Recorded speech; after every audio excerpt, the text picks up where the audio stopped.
Listo.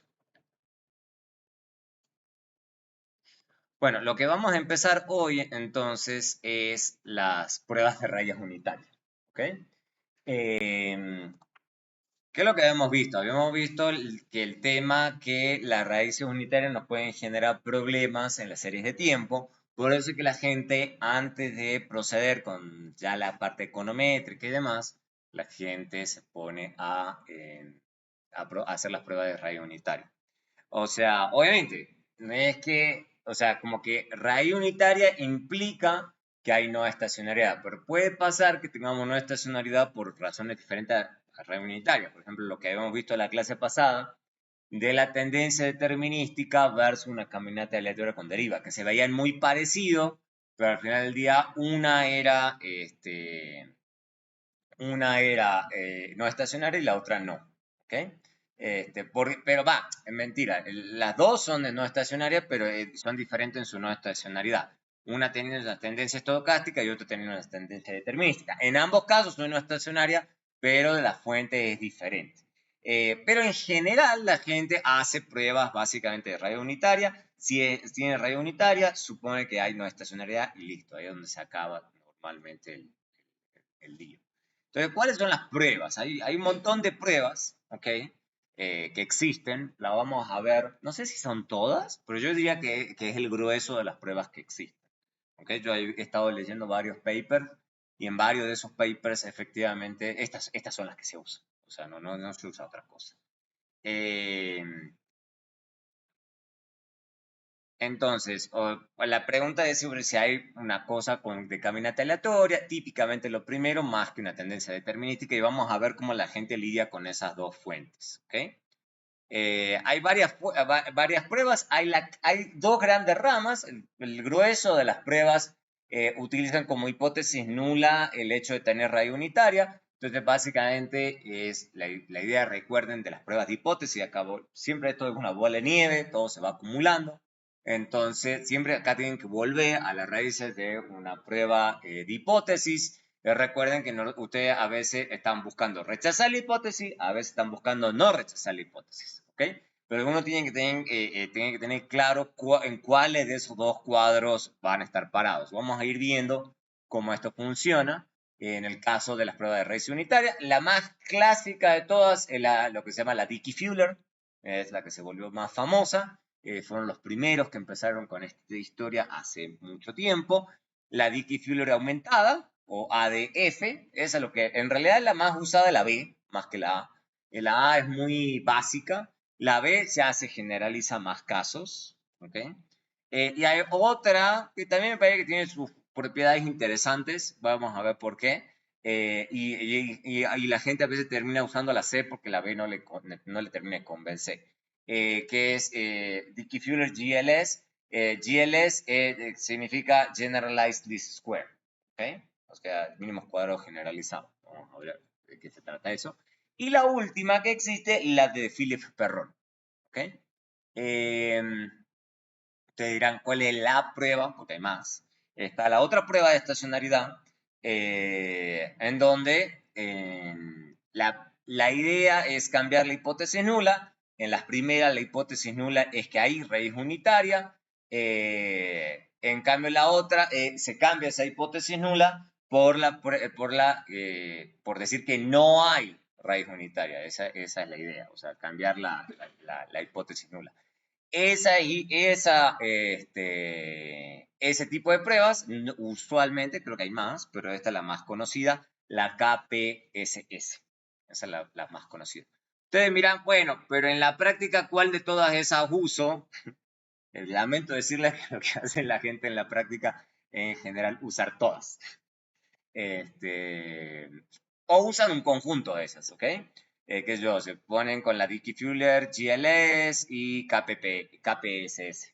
Y tratan de que más o menos les den las mismas respuestas, ¿ok? Si da diferentes respuestas, ahí la gente se mete en problemas si le toca elegir una. Pero típicamente en series la gente usa una batería, ¿ok? De cosas. Otra de al menos de ser transparente y decir, bueno, con todas estas pruebas más o menos me da esto, con todas estas otras pruebas me da tales otras cosas, y uno trata de ser transparente, o sea, porque la clásica que le puede pasar a uno es, mire, usted le dice esta prueba y procedo. Y cualquier peer review le va a decir, ay, pero quizás con otra prueba le da diferente, muéstremela también. Entonces hay veces que incluso si a uno le da la misma respuesta, por pura transparencia uno pone la otra también, para que el peer review no moleste con eso. Esa es la idea. ¿Ok? Entonces, ¿cuál es el modelo general que van a usar todas estas pruebas? Van a pensar un NAR, típicamente un NAR 1, digamos, eso es lo usual, y tratan de evaluar un modelo general como este. O sea, este es el más general de todos. Suponiendo, obviamente, que esto es ¿cómo se llama? Un ruido blanco. ¿Ok? Lo que hacen las diferentes pruebas, bueno, dicho sea de paso, esto se ve como un AR1, ¿no? Pero ya vamos a ver que estas pruebas se generalizan a AR2, AR3, ARP. O sea, entonces no se conflictúen con que eso sea solamente un AR1. Es solamente a los efectos de que se entienda en qué se diferencian las pruebas de raíces unitarias. O sea, lo que hacen las diferentes raíces unitarias es tratar de pensar diferentes alternativas. Entonces, por ejemplo, lo que uno está tratando de evaluar es que sea estacionaria, ¿no es cierto? Estacionaria normalmente es que la ordenada del origen sea 0 y el valor absoluto de beta 1 sea menor a 1 y beta 2 es 0, o sea, no hay una tendencia determinística. ¿Okay? Eso es lo que típicamente uno piensa como un proceso autorregresivo estacionario o estable. ¿Okay? Entonces, esto es lo que uno normalmente desea. ¿Okay? El ideal es la primera fila. Ahora, dado eso, que lo ideal, lo que queremos es contrastarlo contra otros procesos que no sean esos, ¿ok? Entonces, por ejemplo, nos puede pasar que sea muy parecido acá, pero que tenga la beta 0, beta 0 diferente a 0. Eso no te genera tantos problemas, o sea, eso no, a la gente no le... Especialmente si beta 1 en valor absoluto es menor a 1, uno dice, no hay tanto problema. Básicamente lo que significa eso es que no está centrada en 0 la serie. Está centrada en otro valor, pero es diferente a 0. Esa no es tan problemática. Típicamente la gente se empieza a preocupar con el tercero. Con el tercero ya estamos hablando de que sí, la ordenada de origen es 0, pero beta 1 es 1. Por eso se les dice prueba de raíz unitaria. Por eso típicamente es con el 1. ¿Okay? Por eso la gente tiene este nombre de hace mucho tiempo. Y obviamente que no hay una tendencia determinística. Entonces, típicamente uno tiene en la cabeza el tema de la caminata aleatoria. Es el ejemplo más clásico, y lo vimos en la clase pasada, de un proceso no estacionario. El ejemplo más clásico.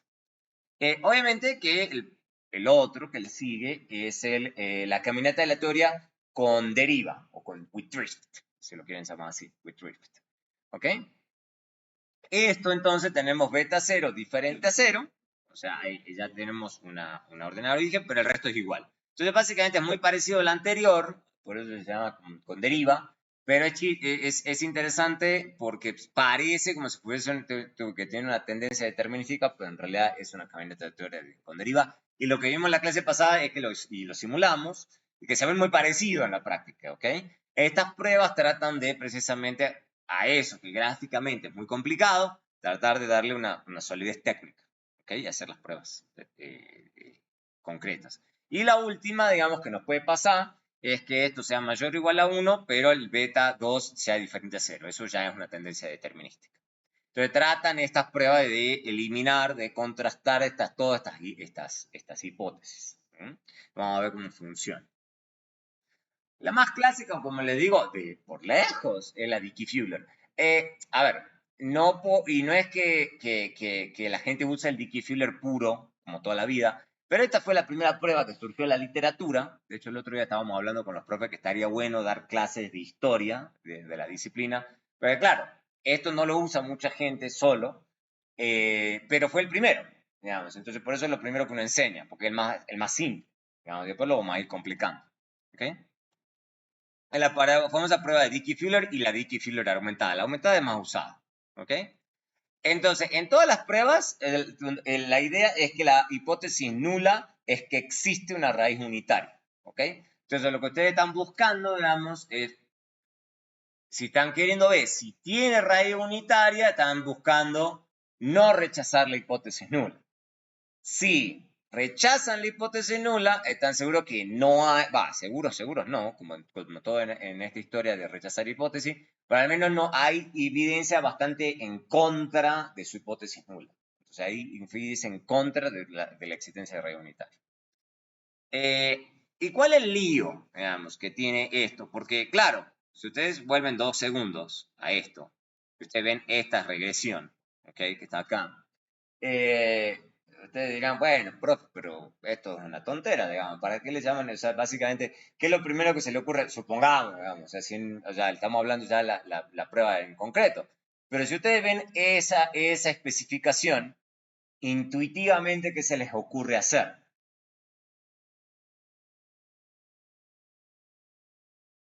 Esa especificación bien sencillita. ¿Una qué?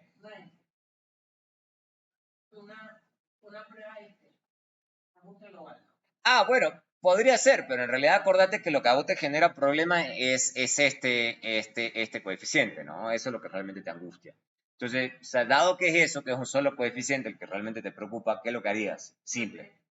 Una T. Entonces, eso es la intuición que uno tendría. ¿Y qué es lo que harían? Digamos, a mí lo que me preocupa es que sea uno o no sea uno. Y ya. Entonces harían una T, solamente que harían una T para ver si es estadísticamente igual a 1.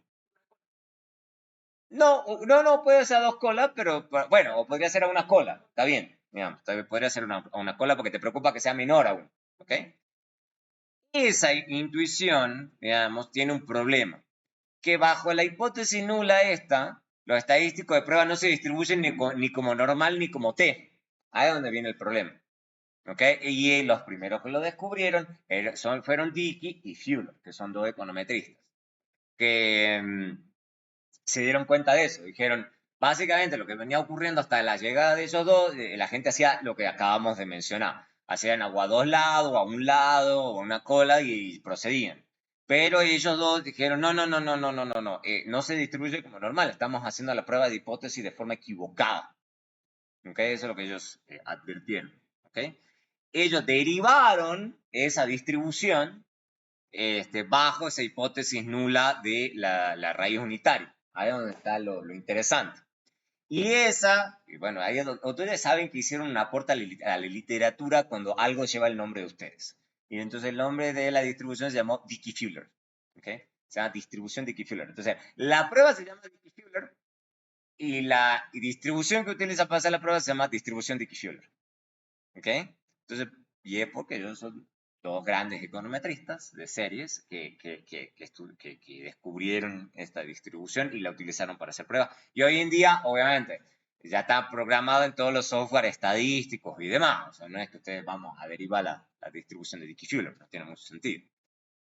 Lo que vamos a ver cuál es la idea detrás de esto. Entonces, la idea es que tenemos, por ejemplo, una caminata aleatoria versus un proceso AR1 con media C. Supongan que esa es la idea. Entonces, ustedes están queriendo, recuerden que acá la hipótesis nula es que hay raíz unitaria. Entonces, fíjense que esa hipótesis que tenemos ahí, claramente, es una caminata aleatoria. Porque el beta ahí, claramente, en esa regresión bien simple, es 1. ¿Ok? La alternativa es que es un beta, o sea, diferente a 1. ¿Okay? Especialmente lo que decían recién, que sea menor a 1, eso es lo que uno realmente quiere. ¿Okay?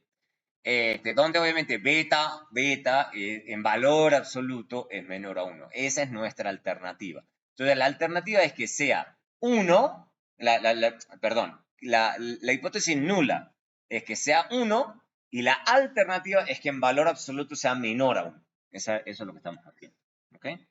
Entonces, claro, volvemos. La intuición nos dice, regresemos, hagamos esta regresión bien simple, digamos, y probamos si T, hacemos una prueba T simple y tratamos de rechazar la hipótesis de que beta sea 1 o no sea 1. ¿Ok?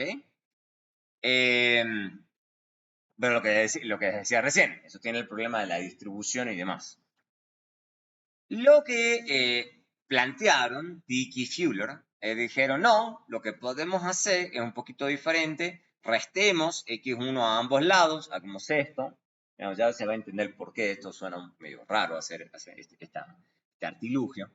Pero básicamente están reescribiendo la ecuación en estos términos. Es como que de un lado, del lado izquierdo, tienen la primera diferencia, o sea, x menos xt menos 1, y al otro lado les está quedando beta menos 1 por el rezago de xt. ¿Okay? Y eso le pueden llamar directamente gamma 1. Gamma 1. ¿Okay?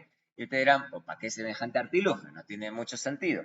Bueno, sí tiene sentido en el otro sentido intuitivo que uno tiene, ¿no? Que qué es lo que a uno le sirve ese gamma. Podemos probar si el gamma directamente es 0 o no es 0.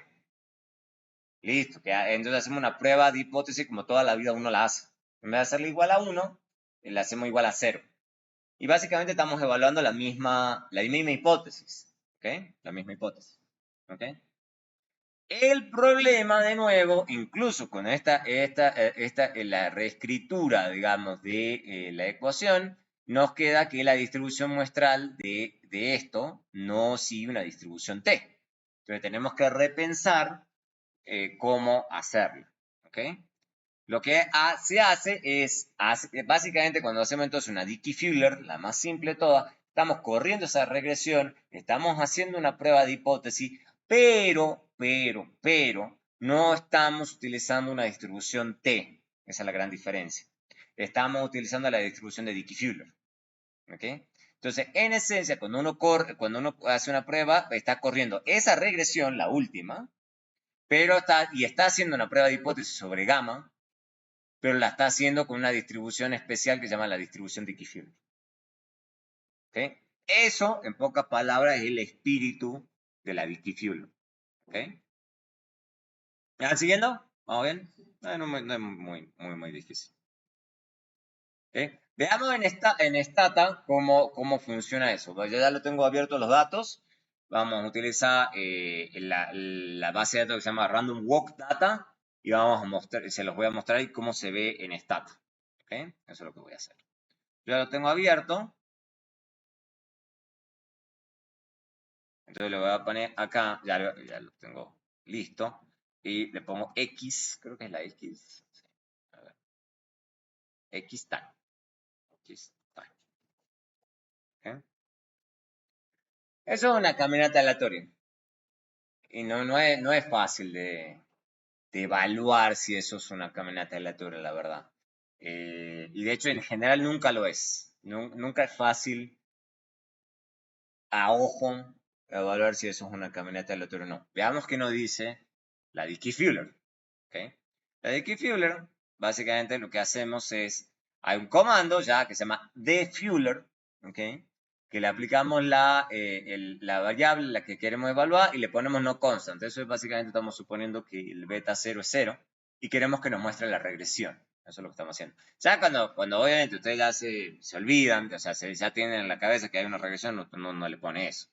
Entonces le ponemos defueler, x, no constant, reg. Entonces fíjense que lo que hace esto, dice aquí clarito, prueba de raíz unitaria de Dickey-Fuller. Variable tanto, número de observaciones tanto, número de rezagos 0, y vamos a ver qué significa eso. Pero fíjense que inmediatamente me está diciendo acá cuál es la hipótesis nula que estoy planteando. ¿Okay? Caminata aleatoria sin deriva. ¿Okay? Entonces está suponiendo que la ordenada del origen es 0 y que no hay una tendencia determinística. Eso es lo que estoy diciendo. Ahí, lo dice clarito. Y fíjense que acá lo que hace es calcular el estadístico T, ZT, ¿okay? Está calculando el estadístico T de toda la vida. O sea, eso no es un misterio, digamos. Y fíjense que, de hecho, por eso lo puse acá. Está corriendo, fíjense, la primera diferencia del lado izquierdo, eso es lo que está haciendo acá, y me lo está regresando contra el primer rezago. O sea, L1 de X, eso es lo que está diciendo acá. Y lo que está haciendo acá es sacando el gamma, no el beta, el gamma, y está evaluándolo al t. Y ese t que está acá, lo está poniendo aquí. ¿Okay? Eso es lo que está haciendo o sea, lo pague. Estamos haciendo bien parsimonioso porque quiero que se entienda la prueba. Pero fíjense que ahora, bueno, acá me está diciendo el pi-value. Yo creo que no debería hacer eso esto, porque, pero bueno. O sea, básicamente porque esto puede engañarlo a uno y decir, ah, mira, es estadísticamente no significativo, etcétera, etcétera, pero uno dice no. Hay que acordarse lo que uno está tratando de probar y que la distribución que uno tiene que usar es la Dickey-Fuller. ¿Okay? La Dickey-Fuller. Entonces, ¿qué es lo que habíamos aprendido?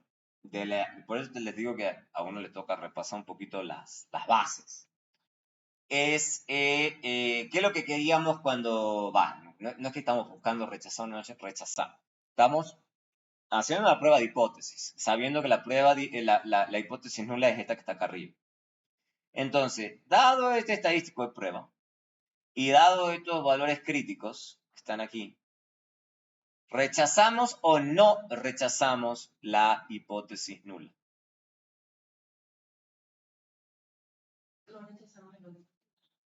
¿A qué nivel de significancia? ¿Rechazamos o no rechazamos? Acordate. El T calculado inferior a lo crítico. ¿Y eso qué significa? Que no se rechace por eso es lo que uno tiene que tener en la cabeza. Eso es lo que uno tiene que tener en la cabeza. Dice, entonces no estoy rechazando la hipótesis nula. Dado que no estoy rechazando la hipótesis nula, ¿eso qué me dice respecto a la presencia de raíz unitaria según esta prueba de hipótesis? Que hay evidencia de existencia de, o sea, o por lo menos no puedo rechazar, estricto sensu, no puedo rechazar la existencia de una raíz unitaria. O sea, en estricto sentido, eso es como uno debería hablar. ¿Okay? O sea, uno no dice hay raíz unitaria, sino que uno dice la evidencia no me está diciendo nada respecto de la existencia o no existencia. ¿Ok? Eso como para que puedan interpretar correctamente estas variables. Otra posibilidad, eso en el caso este de Random Walk Data. Veamos ahora, por ejemplo, en este otro ejemplo, are examples. Entonces vamos a hacer algo muy parecido. Acá le vamos a correr, de hecho a mí me gustaría, antes que pasa eso, hacer lo mismo que hicimos recién. Entonces, acá, uno viendo el gráfico, este es el gráfico de X, de otro X. No de random walks, sino de are examples. ¿Okay? Fíjense que cómo se ve y lo que uno sabe de la definición de estacionariedad. A ojo parece que hay estacionariedad o no. Sí, más o menos. Quizás sí. Porque se va manteniendo, uno dice no explota, no implosiona, no tiene una tendencia, pero ahí uno más o menos dice, ok. Pero uno, como le digo, nunca confía en sus ojos. Uno hace las pruebas. Uno siempre hace las pruebas. Entonces lo que vamos a hacer en la misma prueba de Fuller X no constant reg.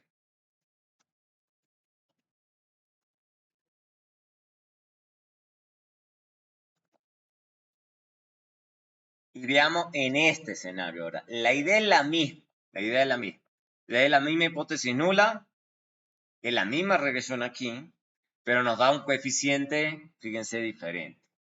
Y ahora el t, en cambio, es negativo y bastante gordo. ¿Okay? Pero de nuevo, nosotros no confiamos en esto, sino que nos vamos a esto. Entonces, en este caso, ¿rechazamos o no rechazamos la hipótesis nula de raíz unitaria? Si se rechaza. Entonces, podemos decir que hay evidencia en contra de la existencia de raíz unitaria. ¿Okay? Tienen que tener eso en mente. La evidencia en contra de la existencia de raíz unitaria.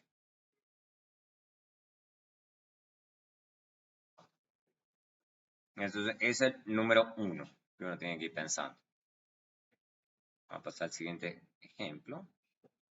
Ahora, obviamente, uno lo puede, y ese fue el avance de todo esto, poco a poco, es decir, bueno, supongamos un modelo AR1 con una constante. Supongamos que ahora tenemos la caminata aleatoria clásica, Pero ahora nuestra alternativa es que sí hay un beta 0. Esa es la idea. O sea, básicamente le estamos agregando una constante, no estamos haciendo mucho. Entonces, básicamente, ¿qué es lo que hace uno? Trabaja de vuelta igual, muy parecido a antes, le resta x1 a un lado y le pone esto acá. Entonces, básicamente lo que me está diciendo es, y disculpen que tenga esa marquita de esas cosas, pero bueno, que no es mi culpa. Entonces, básicamente lo que estamos haciendo es esa misma regresión que teníamos antes, dejándole una constante. Eso es todo. Eso es todo. No estamos haciendo mucho. Entonces, lo único que le estamos diciendo es que la alternativa es que un proceso no estacionario con medida no nula. ¿Ok? Eso es todo. Entonces, ya vamos agregando un intercepto. Veamos rápidamente. Random walk data. Veamos lo mismo recién. Solamente que el comando que usamos. ¿Ok? Este es random walk data. O sea, usamos el mismo comando que recién. Solo le sacamos esto. Entonces, básicamente eso no nos cambia la vida. O sea, básicamente de la regresión anterior, que acá fíjense que aparece el coeficiente pelado, ahora sí aparece una constante. Aparece una constante. Pero fíjense que es un caso interesante este, por eso yo creo que está construido así. Que el solo hecho de permitirle una constante, fíjense, que cambió bastante el t.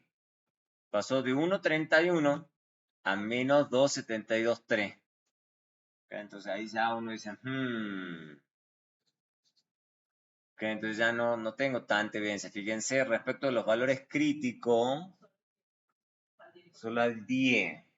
Hay uno ya que empieza a quedar en la duda. A uno ya empieza a quedar en la duda. ¿Se dan cuenta? Por eso a la gente, ve a hacer una prueba, le gusta hacer varias pruebas. Porque trata de que más o menos todas las pruebas apuntan hacia el mismo lado. Simplemente agregar una constante, uno le puede cambiar un poquito las conclusiones. ¿Ok? Entonces uno prueba con constante, sin constante, que soy con esto, con aquello, y va tratando de que todas las pruebas más o menos lo lleven a uno hacia el mismo lado. ¿Okay? Otro caso es este, digamos, que básicamente, y nos está diciendo, me lo dice Levendis, es unos datos artificiales generados así. O sea, creo que es no 0,50, sino 0. Pero son datos simulados. Datos simulados. Antes de hacer la prueba, siempre me gusta line x time. Fíjense que es un caso interesante, y de hecho acá lo tiene a la ecuación, nos lo dice exactamente qué es. Ahí no es muy obvio de que eso sea una camioneta aleatoria y menos con deriva. Ahí es. O sea, de hecho, a simple vista uno diría, no, es un país que es medio estacionario. Medio estacionario. Por eso uno no tiene que confiar tanto en los ojos de uno. ¿Okay? Porque fíjense que de hecho esto está simulado. O sea, y es 10 más 0,5 LX. Y sin embargo se ve bastante. En general uno creería que es bastante bien comportado. Y no lo es. No lo es porque es una camioneta aleatoria con deriva. Supongamos entonces que uno le hace. Y eso está simulado, ¿no? Está simulado. O sea, sabemos que ese es el proceso generador de datos. Supongamos que ahora le pongamos a la Vicky Fuller. Vicky Fuller sin la constante. Y fíjense que es interesante, digamos, que corre la regresión acá, corre la regresión. Y el coeficiente este se mueve para aquí. No este coeficiente, perdón, esto está acá. Esto se mueve acá. Y hacemos la comparación del estadístico de prueba respecto de esto. Y fíjense que es interesante, digamos. Hay prueba de la existencia de. Y eso que está simulado, ¿no? Sabemos que es porque lo generamos así. De que es una caminata aleatoria con deriva. Y sin embargo, ¿qué nos está diciendo la prueba? Entonces, ¿qué significa eso? No hay evidencia para decir que existe rayo unitario. Pero sabemos por la simulación que lo hicimos con rayo unitario. ¿Okay? No, mentira. Esto es 0,2, esto es 0,5, perdón. Lo que pasa es que es estable. Sí, es estable porque es 0,5. Es 0,5. Es estable. Por eso se rechaza.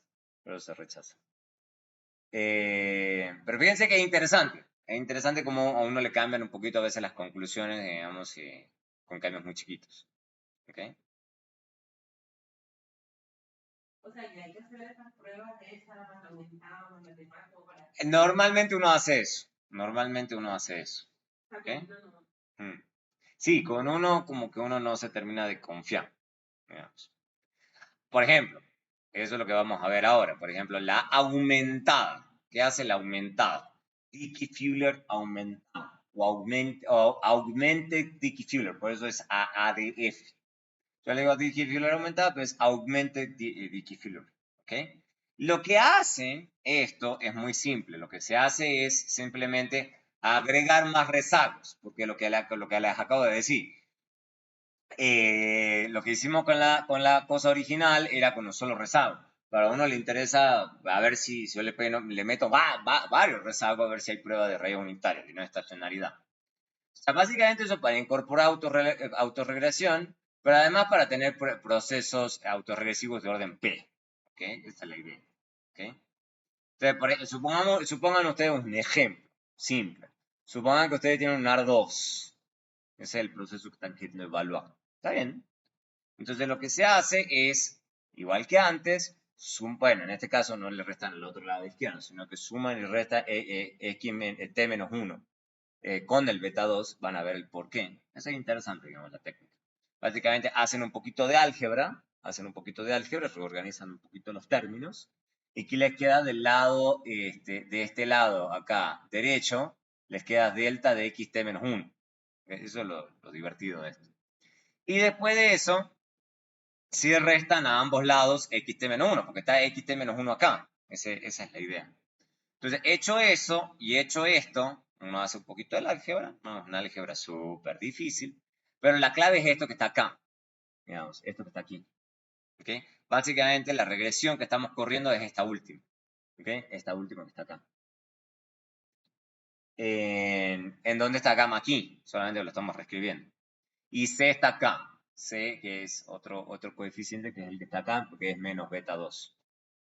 Entonces, básicamente lo que estamos haciendo para probar estacionariedad es sobre si este gamma es igual o no a 0. Es fácil. O sea, es relativamente fácil. ¿Ok? Esto igual a 1.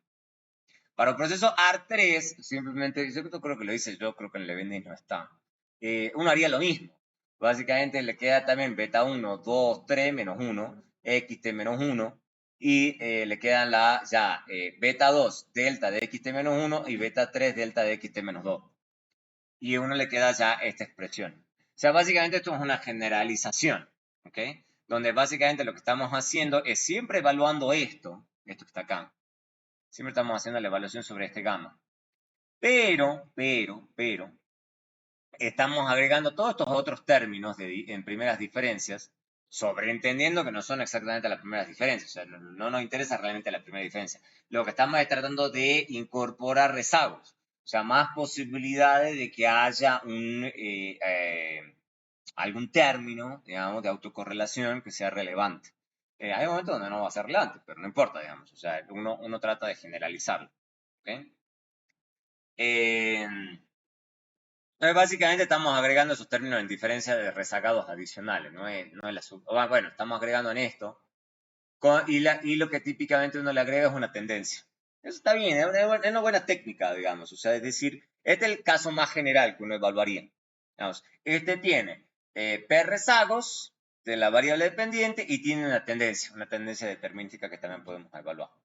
Está bien, digamos, esta es la forma más general que podemos llegar, pero obviamente esto hay que irlo haciendo paso a paso para que a uno pueda ir hilando las ideas. ¿Okay?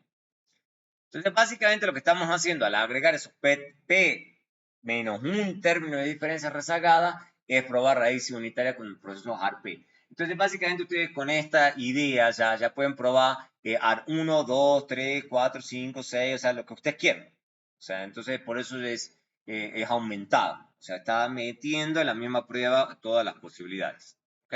¿Me van siguiendo? ¿Se entiende la ecuación? No es súper difícil la ecuación. ¿Mm? Hay otra posibilidad que esta es bien interesante, porque lo que estamos haciendo acá, fíjense, es agregando un término de tendencia. a un término de tendencia.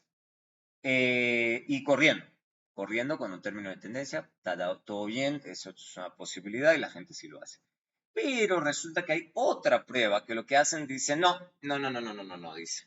Lo que podemos hacer es trabajar con el dato pero sin tendencia. Está bien, es una posibilidad. Lo que dicen, no, en un primer paso, sencillamente porque claro, uno está preocupado por el tema este de la deriva o la tendencia determinística y demás. Lo que hace este método es decir, no, en vez de tener que andar lidiando con eso, el caso anterior, lo que podemos hacer directamente, o sea, eliminemos la tendencia del análisis directamente. Entonces, corremos los datos contra la tendencia y nos quedamos con los residuos, ¿va? Y trabajamos directamente con los residuos. Alguien que tenga, qué sé yo, que repase la clase de econometría 1, recuerdan que había una cosa que se llamaba teorema de Frisch-Wald, y uno pensaría de que esto es una práctica inútil. O sea, que básicamente es lo mismo que hacer la prueba anterior. Resulta que no. Resulta que esta prueba es un poquito más robusta, tiene un poquito más de prueba que la Dickey-Filler aumentada, por eso a la gente le gusta más. O sea, básicamente rechaza la hipótesis nula de forma más consistente. De hecho, uno de los ejercicios de taller que yo le voy a dar, que va a tener que entregar el próximo viernes, es mostrar que las pruebas de Dickey-Filler en general no tienen mucho poder. O sea, por ejemplo, cuando los betas están muy cerca de 1, son bastante malas. O sea, ponen que usted el beta está en, qué sé yo, 0,95, 0,98, son pésimas, digamos. Porque básicamente ya con 0,95 ustedes ya tienen un proceso estacionario. Digamos, bueno, las Dickey-Filler son bastante malas para detectar sus casos. Esta Dickey-Filler GLS, Generalized Square, sí es capaz, es un poco más robusta. Si ustedes me preguntan exactamente el por qué es más robusta, no tengo idea. O sea, habría que estudiarlo y habría que buscar el paper, no te digan por qué. Pero tengan en la cabeza en realidad que es más poderoso, un poquito más poderoso. Y en esta hasta está programado. Se llama DFGLS. Dickey-Fuller Generalized Least Square. ¿Ok? Otra historia que también complica a veces es elegir el número de rezago en las pruebas de Dickey-Fuller. Porque lo que les decía recién, ustedes pueden hacer esto con ART1, 2, 3, 4, 5, 6, 7, 8, o sea, hasta que se canse. Bueno, ¿cuál de todas esas elijo? Digamos? Resulta que, bueno, esto es lo interesante serio, digamos, que no hay reglas escritas, o sea, hay más prácticas, digamos, que otra cosa, porque no hay ninguna guía teórica para decirle a uno cuántos rezagos uno debería poner. O sea, no hay ninguna guía así sólida que le diga son 2, son 6, son 7. No hay nada. O sea, algunos investigadores, que me parece que eso no está mal, van haciendo esto hasta que los residuos no tengan autocorrelación. Eso es buena idea. Otros empiezan con mucho rezago y empiezan a eliminar términos no significativos. Mi caso, por ejemplo, yo lo hago al revés. Yo empiezo con muy poquitos y les voy agregando poco a poco y cuando ya digo, no, esto ya no sirve, digamos ya. Entonces trato de encontrar como el número de rezago, pero es casi que a manopla. La idea, la guía o faro, si uno quiere llamarlo así, es agregar tantos rezagos de forma tal que tener un término de error que sea ruido blanco. O sea, básicamente la gente hace esto y recuerden que siempre hay una regresión detrás de cada una de estas pruebas y siempre en esa regresión pueden sacar los residuos. Entonces, lo que básicamente la gente hace es estudiar esos residuos a ver en qué punto ya se comportan muy como ruido blanco. Está bien, una buena idea. El tema es que eso tiene algunos problemitas, porque si tenemos pocos rezagos y tenemos los residuos correlacionados, eso complica las pruebas de hipótesis y llega a los resultados. O sea, básicamente estamos haciendo las cosas mal. Por eso la gente trata de a incluir rezagos hasta no tener autocorrelación. El problema es que si le estamos agregando demasiado, estamos estimando más coeficientes de lo que necesitamos. Y lo que yo les decía en la clase pasada, tampoco es que uno tenga una cantidad infinita de datos, los datos son bastante limitados. Entonces uno no se pone a tirarle al modelo como 100 rezagos, porque uno no tendría que tener una base gigantesca. Entonces, uno trata de no incluir demasiados rezagos tampoco. Uno trata de encontrar ahí algún punto intermedio, ¿ok? Punto intermedio. Entonces, ¿qué es lo que hace la gente? Dice, no, empezamos por un gran número de rezagos, eso es lo usual, y si el coeficiente de rezago más alto es no significativo, va eliminando ese término y vuelve a estimar. O sea, lo que la gente hace normalmente es eso. O sea, la gente va y empieza en algún número re alto y empieza a eliminar porque le parece que es excesivo. ¿Cuál es el número máximo? Hay un paper, no me acuerdo de dónde es el paper, y creo que Stata utiliza una versión de esto, ya les voy a mostrar en qué momento aparece. Lo que hacen es decir, o sea, porque este es Kmax, o sea, a ver, cuando ustedes corran esto, o sea, Stata necesita saber cuál es el máximo número de rezagos que ustedes quieren. Digamos, lo que hace es hacer este cálculo. Pero no es tan difícil. Esto int es integer, entero. Vamos, si quieren traducir, pero básicamente la gente le pone int. Y dice, tomo el total de periodos que tengo en la muestra, le sumo 1, a eso lo divido en 100, le saco la raíz a la cuarta, lo multiplico por 12, y el entero de ese número va a ser el máximo número de rezagos que voy a tener. Esa es la idea. Entonces, supongan que ustedes, este cálculo me da 9.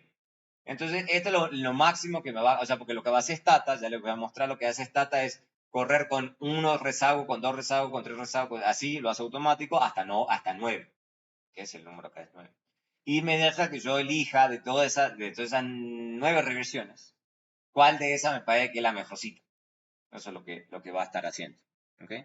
O hay otro criterio, vamos a ver cuándo va a aparecer este, de Hiperron, que está basado en el MAIC. O sea, ¿se acuerdan que acá hay que Information Criteria? Bueno, eso modifican un poquito acá hay que Information Criteria, el AIC, para poder elegir el número de rezagos óptimo.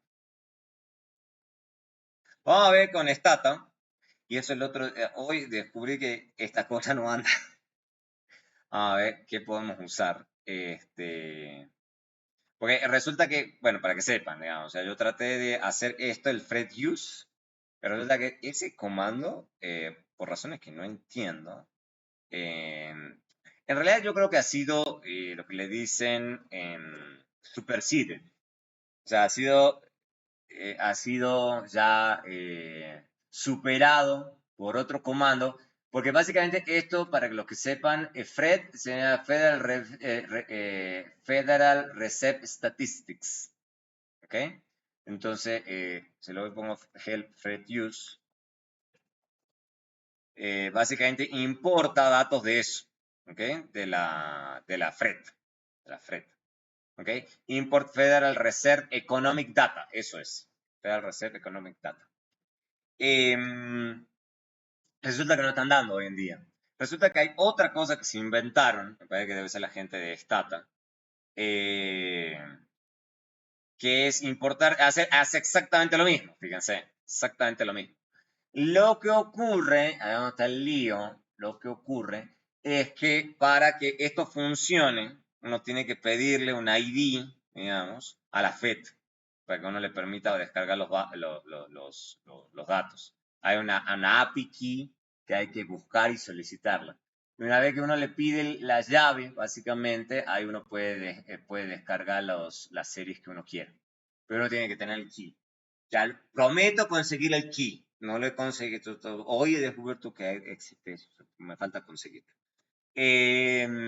Bueno, tratemos entonces de probar con algunas otras bases que ya tenemos. ¿Ok? Que ya tenemos para que esté entretenido porque son con datos reales. Bueno, esto es lo que pasa cuando las cosas avanzan y bueno, los comandos dejan de servirle a uno. Hablando de todo un poco, antes de que me vaya a olvidar, me vaya a olvidar. La clase pasada tuvimos el problemita de que Fetchy Yahoo Quotes no funcionaba. Lo que yo siempre le digo a la gente, hay que escribirle a la gente. Y yo les pregunté a ellos, no me están dando. Y ellos me pasaron a este comando. Me dijeron, no, corra esto y ya deberían dar. Y ellos me explicaron, no, dice, lo que pasa es que hay un problema ahí con las series de Yahoo. O sea, como que ahora Yahoo ya no le gusta mucho esto de este sombrerito. Entonces hay que hacer unas modificaciones en el código y demás. Y ellos me respondieron, les he escrito hoy y me respondieron hoy. Entonces hay veces que cuando ustedes están usando comandos que ha escrito gente, que de hecho, ¿qué es lo que hice yo? Para que sepan técnica, digamos, para que no se ahoguen en un vaso de agua. O sea, ustedes ponen help, fetch y Yahoo Quotes, se van al fondo y abajo dice los autores. Abajo dicen los autores. Entonces, cuando sea de autores, cuando sea de Stata, bueno, es otra historia, digamos, ahí les toca escribir a la gente de Stata. Pero cuando es de autores, escríbanle a los autores. O sea, no tengan miedo, digamos, si dio error y, o sea, y ellos les dan una mano. Esa gente, de hecho, me respondieron los dos. Fue súper interesante, digamos. Los dos me respondieron y me pasaron así, me explicaron. O sea, es buena gente. Hay gente que sí le responde a uno. Entonces, no se asusten, digamos. Alguna vez estoy teniendo problemas problemas no. Estoy diciendo Olga Lucía, que es del doctorado. Ella está queriendo usar una cosa de control sintético, que lo vamos a ver este semestre, pero está queriendo usar una cosa bien específica, que se sale de lo que le cubierto en la clase. Está usando unos comandos que son hechos por 4 econometristas bien específicos y gente muy buena. Y ella está con todo el susto de escribirles. Y yo le digo, escribirles, o sea, no pasa nada, no te van a regañar por escribirles. O sea, la gente sí quiere que se use el comando. O sea, esta es gente que les puso esfuerzo para que el comando funcione bien. Entonces, no te asusten con escribirles a la gente es buena gente. ¿Ok? Hagan de cuenta que es al revés. Ustedes escribieron un comando y alguien les dice que lo está usando y ustedes estarían dispuestos a escribirle y ayudar a que su comando se use. ¿Ok? Ustedes sí querrían eso. ¿Ok? Bueno, entonces utilicemos otra dado que no voy a poder descargar. Les prometo que para la próxima clase voy a conseguir el ID y demás para poder hacerlo. Supongan que ustedes dicen TSC Dicky Fuller and Rate. A ver cómo se ve. Ay, no tengo el Fuller X y después Philip Perron. Pero yo que sí quería que me dijera lo del número de rezagos. Hay un comando que es para emitir el número de rezagos. Supongo que ustedes digan, ya hemos corrido esto recién, entonces podemos usar esto también. No, un rate no, sino le puedo decir acá X. Entonces, este es diferente, fíjense, esto es bien interesante. Esto es bien interesante. Entonces, esta es la Dickey-Fuller Generalized Least Square Test for Unit Root. Me dice acá, número de observaciones 87. Máximo rezago que le voy a calcular a ustedes son 12. Pero fíjense que está siendo muy transparente. ¿Cómo elegí yo el número de rezago que voy a hacer? Es short. Está usando otro. A ver, yo les digo. Y él que me dice, bueno, lo que voy a hacer es, dado el máximo número de rezago 12, voy a empezar a correr la prueba. Esta prueba que yo les acabo de mostrar, eso sí es lo que yo les mostré, pero lo voy a correr con 12, 11, 10, 9, hasta 1. O sea, desde un montón de rezagos hasta un solo rezago. ¿Okay? Y ¿qué es lo que me va mostrando? Me va mostrando acá el tau, básicamente la prueba, para hacer la prueba de hipótesis. Y acá están los valores críticos. ¿Okay? Y fíjense que no son siempre exactamente los mismos, ¿no? Que es lo que uno esperaría, porque recuerden que la distribución es también Dickey-Fuller, pero la Dickey-Fuller va mutando, digamos, no es estable. ¿Okay? O sea, por eso es el problema con la Dickey-Fuller. Entonces, fíjense qué es lo que ocurre, digamos. Acá, él me está diciendo cuáles son o sea, la mejor bondad de ajuste según el número de rezagos. Esto es otra cosa que me puede ayudar, más o menos. Fíjense que me está diciendo que con el rezago 1 estoy obteniendo estos ajustes, con el rezago 6 estoy obteniendo este nivel de ajuste. ¿Okay? Eso es lo que me está diciendo con esto último. Pero acá, lo que a uno en general le va a importar es tratar de elegir de entre estas, o sea, lo que uno esperaría que al menos en la gran mayoría o se acepte o no o se rechace que no se rechace o que siempre se rechace. Eso en general va a ser raro. ¿Okay? Va a ser raro. Fijémonos acá, por ejemplo, veamos con un rezago. Con un rezago, este valor crítico está por arriba o por debajo de los valores críticos de acá. Este valor que está acá. Está por debajo, ¿no es cierto? Está por debajo. Entonces, bajo con un rezago, ¿estoy rechazando o no rechazando? Pero no rechazando. No rechazando. Ojo con decir qué hacer. No rechazando. Bueno, entonces hay veces con un rezago de alguna cosa ahí de rayón interna. Sin embargo, fíjense que si yo voy cambiando el número de rezago, eso no es necesariamente cierto. Por ejemplo, fíjense que en base a esto, por ejemplo, me está diciendo que hay una de optimal lag, me dice, con el perrón, me dice que puede ser 6. Fíjense que con 6 me da exactamente lo contrario. ¿Cómo? Mayor a cualquier porcentaje. Exacto. Entonces, en este escenario que estoy diciendo, que rechazo la hipótesis nula de raíz interna. Entonces, fíjense que es medio un enredo. Por eso le digo que lo que hace la gente es usar varias pruebas a ver cuál de todas funciona mejor. Antes de tomar una decisión. Entonces, ya este es un buen ejemplo. Bueno, de casualidad, un buen ejemplo. Porque va montando según la cantidad de rezagos que le estoy poniendo. ¿Okay? Fíjense que este me está diciendo que debería elegir un solo rezago y este me está diciendo que debería elegir 6. ¿Okay? Entonces, es medio complejo este tema. Es mucho prueba y error acá. Es mucho prueba y error.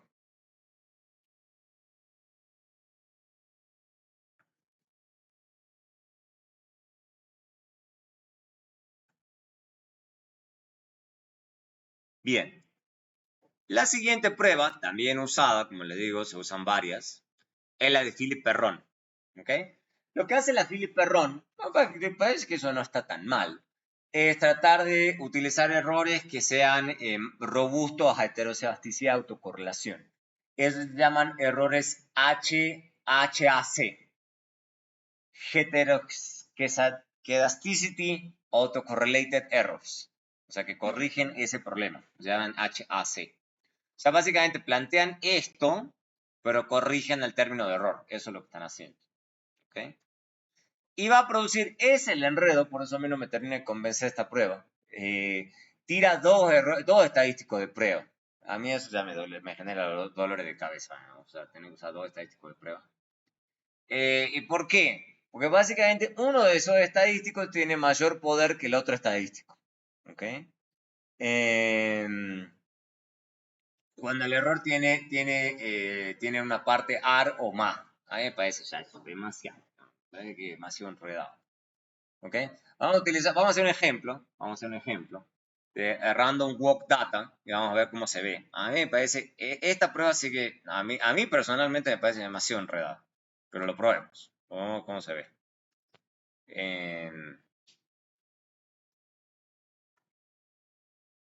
Lo voy a correr acá. Y fíjense. Ok. Entonces esto es un poquito diferente. Entonces fíjense que me dice clarito acá Philip Perron. Ok. Y está haciendo una tabla de regresión. Lo que está haciendo en esta regresión, en la última, hacer esas correcciones que le hablé. Está haciendo que los errores de esa última regresión sean robustos de heterosebasticidad y autocorrelación serial. ¿Okay? Y hecho eso, recién lo que hace es calcularme estos estadísticos de prueba. Que fíjense que no son los mismos que están acá, que era lo que era la Dickey-Fuller aumentada. O sea, son otros. ¿Okay?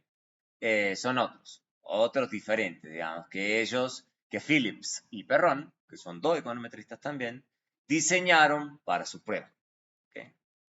Entonces, a ver, pueden usar digamos, y fíjense, ¿es mayor o menor que los valores críticos que están ahí? Ahí está. ¿Eso qué significa? Que va a andar ahí para ciertos valores sí, para ciertos valores no. Y fíjense que más o menos parecido a lo que nos pasa con el segundo estadístico de prueba.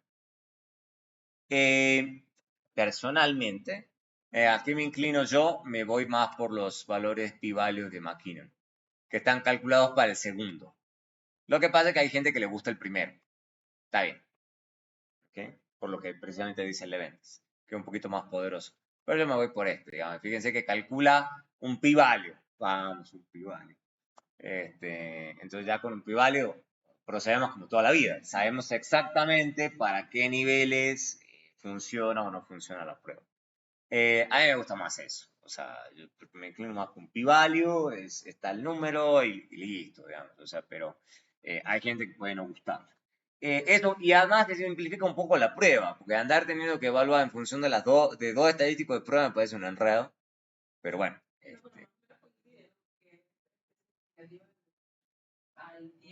Exacto, exacto. Exactamente. Sí. Exactamente. Sí. Sí, sí, sí, sí, sí. No, o el peor escenario, no sé en qué escenarios podría pasar, que te den respuestas completamente diferentes de los estadísticos. O sea, que te diga, en uno no rechazo y en el otro rechazo con un montón de fuerza. Uy, ahí sí ya creo que tan complicado. Grave, grave.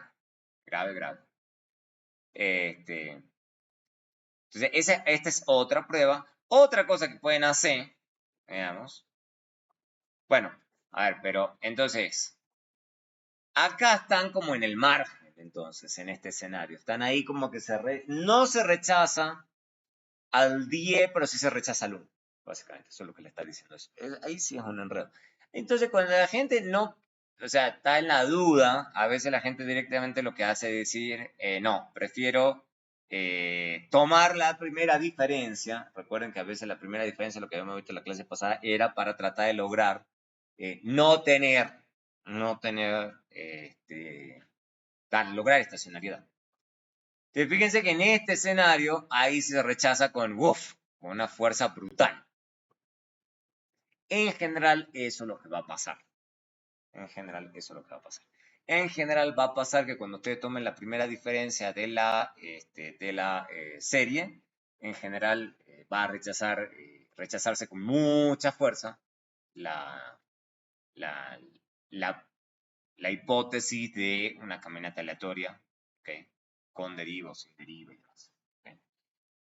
En general pasa eso. O sea, entonces, en general lo que ocurre en economía, para que no estoy pudiendo descargar series reales, pero en general va a pasar que las series, lo que se dice, en sus niveles, en general va a haber evidencia de raíz unitaria. En general. Eso va a ser casi siempre el caso. Pero cuando le tomen la primera diferencia, ya no. ¿Okay? Entonces, típicamente lo que ocurre en economía es que la gente trabaja con las series en sus primeras diferencias. Normalmente. Podría ser que no, vamos a ir cubriendo varios flancos para ir hablando en qué escenario uno lo hace o no lo hace. Pero la parte más básica, digamos, sí la gente toma la... Y es lo que les decía en la clase pasada. Llega a ser un poco raro que la gente use segunda, tercera, cuarta, quinta diferencia. Porque ya se vuelve un enredo. Y además, ya con la primera diferencia estamos logrando que no se rechace la hipótesis nula que se rechace la hipótesis nula de caminata aleatoria. Entonces, ¿para qué hacer más diferencias? No tiene mucho sentido. No tiene mucho sentido.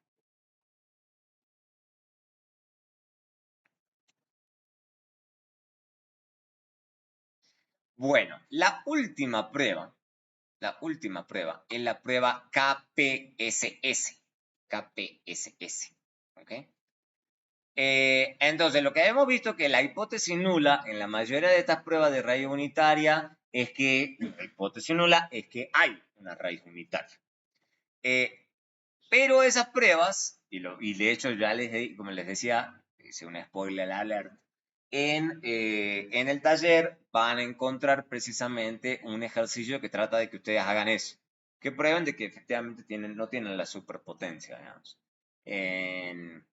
Entonces, ante ese problema, que ya estaba sobrediagnosticado en la literatura, hay una prueba, digamos, que es la KPPS, que en realidad lo da la vuelta, porque, o sea, que decir que la hipótesis nula es la raíz unitaria, es decir, que la hipótesis nula es la no estacionariedad.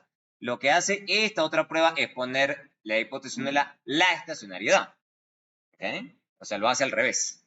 O sea, en las anteriores, la nula es la no estacionariedad y la alternativa es la estacionariedad. Acá la nula es la estacionariedad y la alternativa va a ser la no estacionariedad. Eso es lo que vamos a hacer, o sea, la estamos invirtiendo. ¿Ok? O sea, lo que hace esta prueba, un poco técnica, digamos, obviamente, te descompone una serie en una suma de tendencias. ¿Ok? Y un caminante aleatorio y un error estacionario. O sea, básicamente lo que está haciendo es esto. Toma cualquier serie y lo parte en estas partes. Donde E es un error estacionario y el componente de la caminata aleatoria es esto. ¿Ok? Eso es lo que está haciendo. Medio un enredo, técnicamente hablando, no se los voy a negar. Es medio un enredo. Y básicamente supone que esto es una ID con 0 y sigma cuadrado. Si U tiene varianza 0, R no es una caminata aleatoria y Y es un modelo estacionario con tendencia. ¿Ok? Eso es lo que, o sea, en pocas palabras, lo que está ocurriendo. Entonces, lo que uno está evaluando es algo muy diferente. Está evaluando esta estructura, este proceso generador de datos y evaluándolo con una prueba de hipótesis. Y lo hace con una prueba LM, ¿okay? O Lagrange Multiplier. ¿Okay? En Stata, vamos a ver cómo se ve con una KPSSY. Le ponemos el max lag, no tren QS auto, ahí vamos, lo vamos a usar, ¿no? O sea, que permite especificar los resultados de un máximo número de rezagos y especifica si la hipótesis no la estacionaria en nivel en vez de en tendencia. ¿Ok?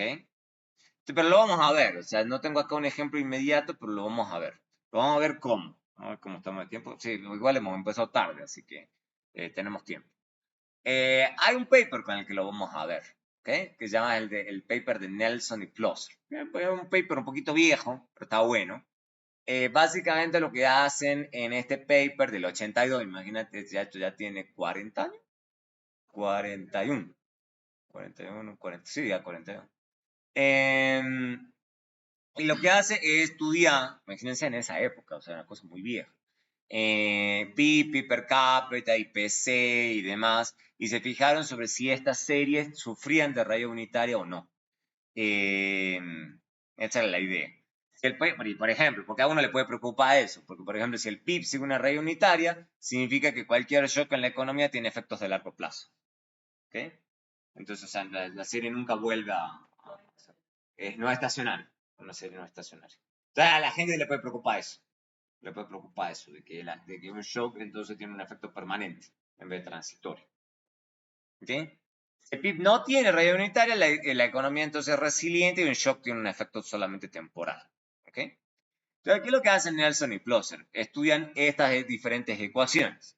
Esta que está acá, o sea, básicamente utilizan esta que está aquí, la primera de todas. Que, si lo ven con cuidado, es una versión generalizada de la ecuación que vimos al comienzo. O sea, eso no debería horrorizarlo, esa ecuación. O sea, ¿okay?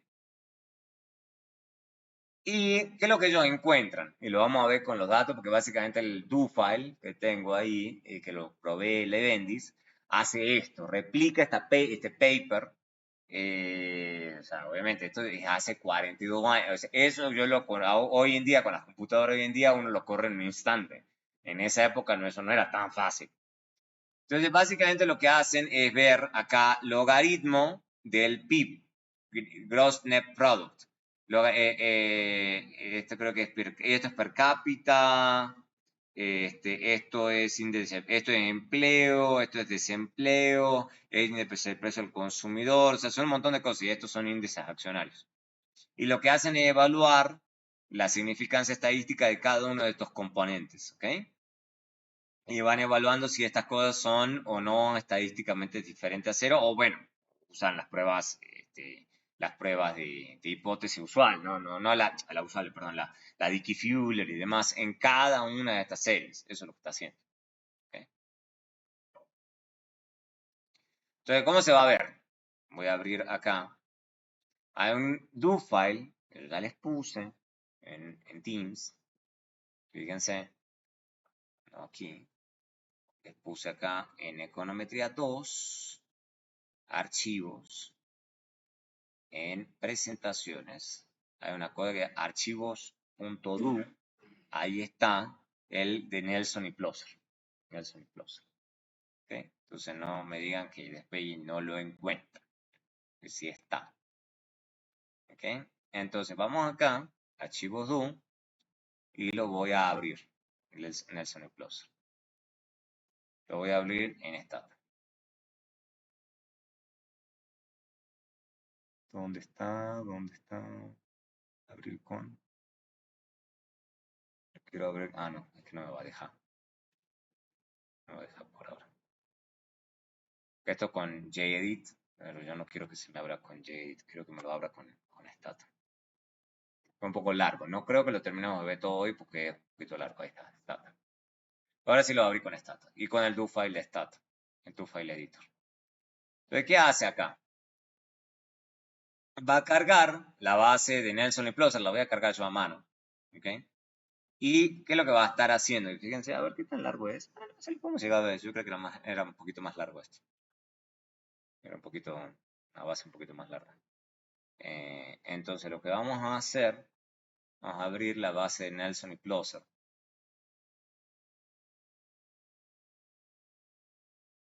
Nelson y Ploser. Ahí está, Talevendis, Nelson y Ploser. Listo. Y voy a copiar tu file. Listo. Y acá lo vamos a ir aquí y acá. Listo.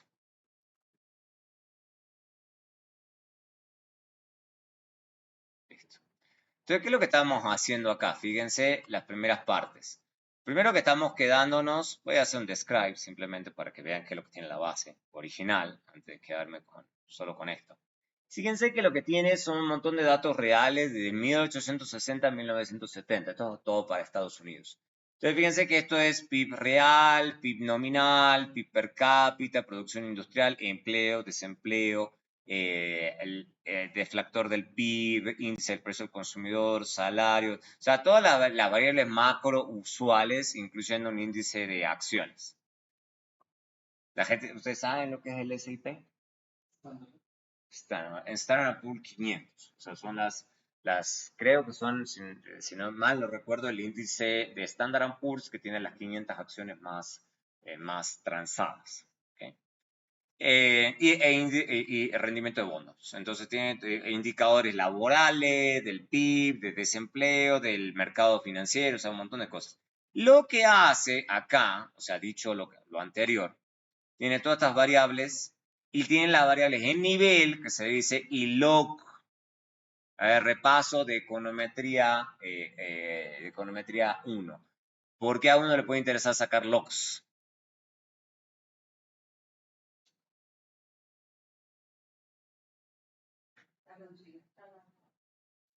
Sí, esa puede ser una razón, pero en econometría, ¿por qué a uno le puede interesar? Pues es mala razón, porque sí por elasticidad, a uno le puede interesar log para sacar elasticidades, pero en este escenario es porque precisamente recuerden lo que cuál es sacar la primera diferencia. Y la primera diferencia de un log, ¿qué sería?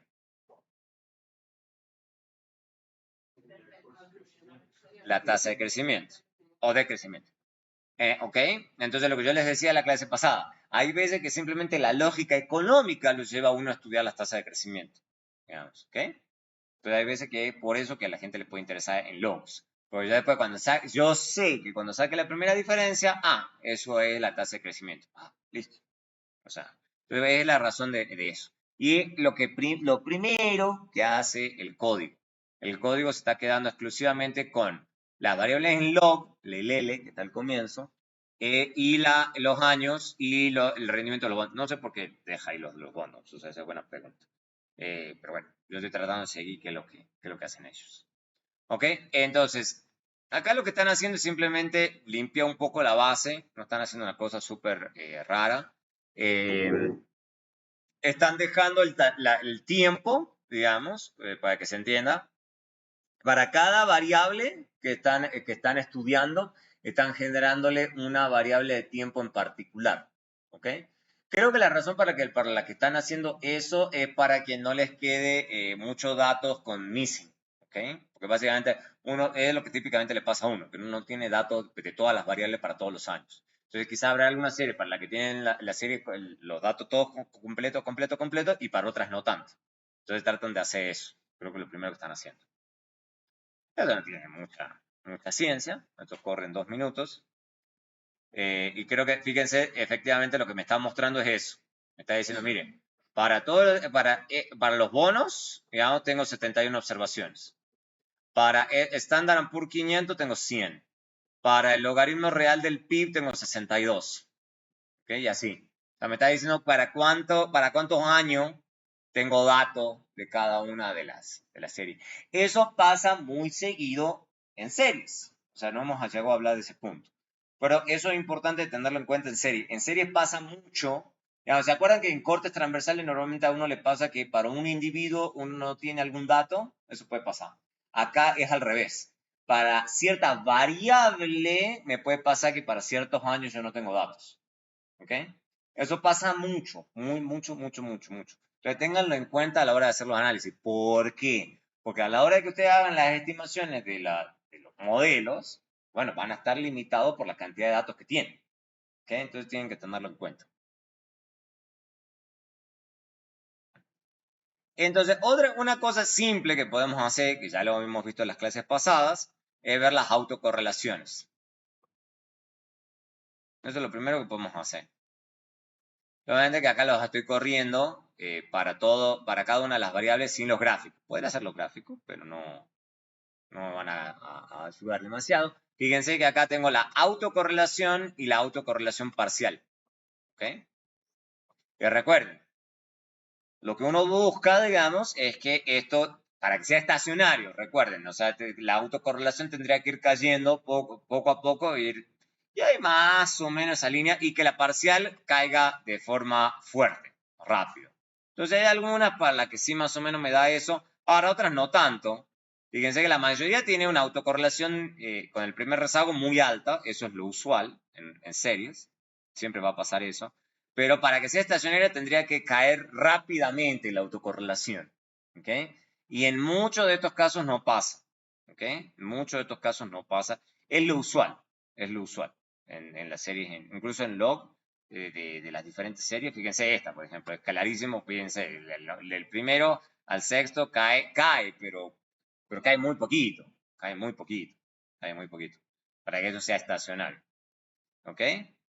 Tendría que caer como de 0.95 a 0.10. Una cosa así, o caer, o que caiga 0.6 y después ya caiga 0.4 y después caiga 0, o sea, tendría que caer, pero más o menos rápido, digamos. O sea, de 0.9 a 1 no te va a pasar, pero sí debería ir cayendo rápido, y casi en todos los casos, casi siempre en las series en su nivel, es muy difícil, digamos, que eso pase, porque casi siempre las series están muy correlacionadas con su pasado reciente. Muy difícil, muy difícil. ¿Ok? Entonces, lo que hace, bueno, número uno, antes de sacar primeras diferencias, recuerden que es lo que se les sugiere, dado lo que ya hemos estudiado en las clases pasadas.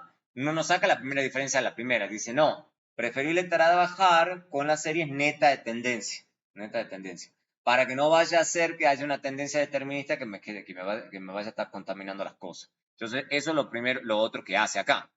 Lo que hace acá es tratar directamente de trabajar con las series netas de tendencia y le saca las autocorrelaciones a la serie neta de tendencia. ¿Ok? Eso puede ser, son buenas ideas. Son buenas ideas. Bueno, tampoco saben mucho. Y fíjense que algo hay ahí de eliminar un poquito de la autocorrelación. Bajan un poquito. Pero igual, no es una cosa gigantesca, excepto en algunos casos. Por ejemplo, fíjense, este pasa de 0.87 a 0.6 ya acá. Puede ser. Este es el logaritmo del PIB real. Puede ser su desviación respecto a su media. Entonces, hay algunos casos que sí, otros casos que no. ¿Ok? Entonces, eso es lo que debería uno estar observando. Entonces, esos son normalmente los pasos clásicos. Recuerden que esto tiene más de 40 años, este paper. Ahora bien, dicho eso, ¿qué es lo que uno realmente haría? Yo lo voy a correr acá una primera partecita y después lo voy a correr con todo. Uno sí ya correría la Dickey-Fuller. Este es Dickey-Fuller. ¿Okay? Dickey-Fuller de logaritmo real, incluyendo un término de tendencia, muéstreme las regresiones y hágalo solamente con un solo rezago. ¿Okay? No me agregue un montón de rezagos. Esa es la más simple de todas. Entonces, acá estoy evaluando que si la serie del logaritmo real del PIB, incluyendo un solo rezago, la serie tiene 60 observaciones, si hay evidencia de caminata aleatoria o no. ¿Okay? Y fíjense qué me está diciendo acá. Me está diciendo, y fíjense que yo directamente usaría el p-value de McKinnon, además un poquito más directo que andar comparando esto. A mí me gusta más esto. Entonces, fíjense qué me está diciendo. ¿Hay evidencia para rechazar o para no rechazar la hipótesis nula? No rechazar. Entonces, esto es evidencia de que de presencia, o sea, o no puedo rechazar la hipótesis de raíz unitaria en el logaritmo real del PIB. Eso es lo que normalmente siempre a uno le pasa. ¿Okay? Eso normalmente a uno le pasa. Supongan ustedes, y simplemente esto es una cosa bien parsimoniosa, que quieren hacer eso a mano, también lo pueden hacer. ¿Okay? Esa es la que está mostrada acá. O sea, es la misma regresión. Eso es lo único que está mostrando en el siguiente punto. Porque de ahí lo va a ir sacando cosas. ¿Ok? De ahí va a ir sacando cosas. Voy a correrlo a todo esto de una sola vez. Y esto me va a sacar una sola línea de lo que está en esa tabla. ¿Ok? Eso es la misma regresión de acá. Le estoy sacando rezagos y lo está haciendo con 1, con 2, con 3. Y me está haciendo las autocorrelaciones. Está sacando, a ver, como para que no se entienda que esto parezca chino básico. Lo que está ahí haciendo con ese código es sacando lo que está en esta tabla. ¿Okay? Que son los diferentes elementos que están acá. Y para sacar los elementos que están ahí necesito correr la regresión. ¿Okay? Es el chiste. Y lo estoy haciendo para el logaritmo del PIB. Es la primera fila. ¿Okay? Creo que tengo un ejercicio ahí, no sé si se los voy a dar, voy a pensar. Que básicamente les pido que me hagan ese mismo código, que me modifiquen este código, que no es muy difícil, para las demás variables. Para las demás variables. Fíjense que acá, lo voy a mostrar aquí, me está mostrando mu es esto que está acá, el primer número que está aquí. Aquí mu, ¿ok? Es ese 3.0, que es el que está acá. Ese para evaluar la significancia estadística de mu. Y así sucesivamente. Gamma, 0.06. Es este 0.06 que está aquí. Y así sucesivamente. T de gamma. ¿Okay? Esto se los dejo al código precisamente porque me parece que es una forma interesante de que entiendan cómo funciona Stata. ¿Okay? Fíjense que lo que hace Stata acá es sacar datos en base a esta regresión que yo acabo de correr aquí. ¿Cómo le saco datos? Con este tipo de comandos. ¿Ok? ¿Ok? Esto que está acá. Entonces voy sacando cosas a los datos. ¿Ok? Voy sacándole cosas. Y puedo ir armando cosas, digamos, en base a esta regresión, porque a ustedes lo que les puede pasar muchas veces es que corren esto, pero no le quieren mostrar al autor todo eso, o ustedes no tienen ganas de ver toda esa tabla, quieren ver partecitas, y eso es lo que está haciendo en la siguiente parte del código. De hecho, para que sepan, ustedes siempre pueden poner, después de un comando, no, ¿por qué no? No, hagamos una cosa acá. Flags 2. No importa. 2. Me da igual. Siempre pueden poner return list y les va a dar qué matrices se han generado. Matlist, rtable. Y ahí está todas las cosas que yo estoy sacando con esos otros comandos. ¿Okay? time const y las otras variables. Y siempre pueden fijarse en el help. En el help, al final, les explica todas las matrices que genera el comando después de correr una regresión. Ya están todas esas. Ustedes quieren ir sacando cosas. ¿Ok? Para que lo tengan en cuenta. Y le van sacando cositas. Son útiles y demás. Entonces, para que lo tengan en cuenta. Por eso les he dejado ese código. ¿Ok? Bueno, llegamos hasta ahí hoy. Entonces vimos las pruebas de raíz unitaria. Eso está en el próximo taller. Vamos a ver con qué empezamos la próxima clase. Yo creo que vamos a buen ritmo. Voy a ver si no es agrego más temas. En una vez agrego más temas. Porque creo que vamos a un buen ritmo. Estamos yendo bien. ¿Ok? ¿Vamos bien? ¿Me van siguiendo? ¿Bien? Listo. Sí. Es como la generación de los datos, cómo se hace, o con base en qué código se puede hacer. A ver. Estacionalidad. No, perdón. Parte del taller. Por acá.